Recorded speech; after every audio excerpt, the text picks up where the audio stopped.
Donc on est à un peu plus de 1100 mètres d'altitude. On est entouré de forêts de sapins, l'air ambiant est très sain et il est très frais. C'est l'air optimal pour faire sécher de la charcuterie. L'histoire du site, c'est une histoire qui puise ses racines dans le tréfonds du terroir. L'entreprise est née en 1871. L'entreprise a 150 ans quasiment, donc ça a toujours été la mise en avant du produit avant toute chose. Donc on essaye de maintenir le produit en première ligne.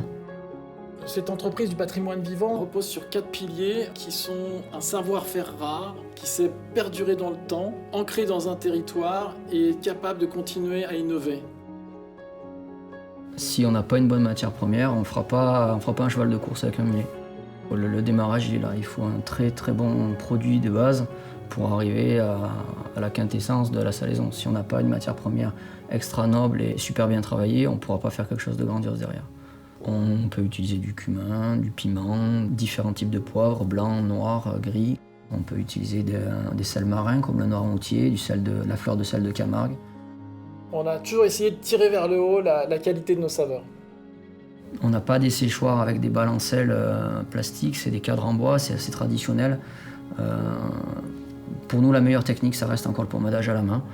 On y rajoute de la farine de châtaigne en Ardèche. Donc pareil, chauvinisme oblige, la châtaigne c'est chez nous et nulle part ailleurs. Donc on y rajoute de la farine AOP ardéchoise. Chaque jambon a été repris une dizaine de fois par les opérateurs. C'est un gage de qualité aussi pour moi. Il faut être innovant aussi pour améliorer, mais pas pour dégrader. Alors aujourd'hui, si vous voulez, nous avons une force très particulière dans la maison Tessier puisque nos clients sont des véritables partenaires. Il m'a fallu prouver justement qu'on avait des tours de main, qu'on avait un savoir-faire de par les visites que nous avons pu mettre en place. Et aujourd'hui, ces mêmes clients qui avaient des réticences à l'époque sont mes meilleurs ambassadeurs parce qu'écoutez, moi j'ai visité et je sais. Quand on ferme les clients à midi moins le quart dans le séchoir à jambon, puis qu'on discute et puis qu'on voit le client saliver, on dit ça y est, quoi, la mayonnaise elle a pris, quoi, c'est parti, quoi.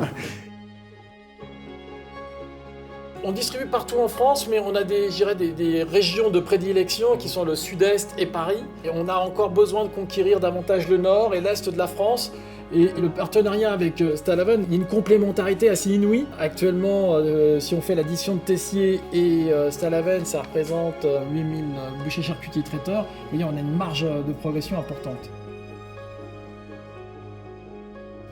La meilleure reconnaissance qu'on ait pour nous, c'est quand le client il est satisfait, qu'il a goûté notre produit et qu'il nous dit ouais, le meilleur saucisson qu'on ait mangé, c'est le saucisson Tessier. Ça, c'est pour nous, c'est la plus belle des récompenses.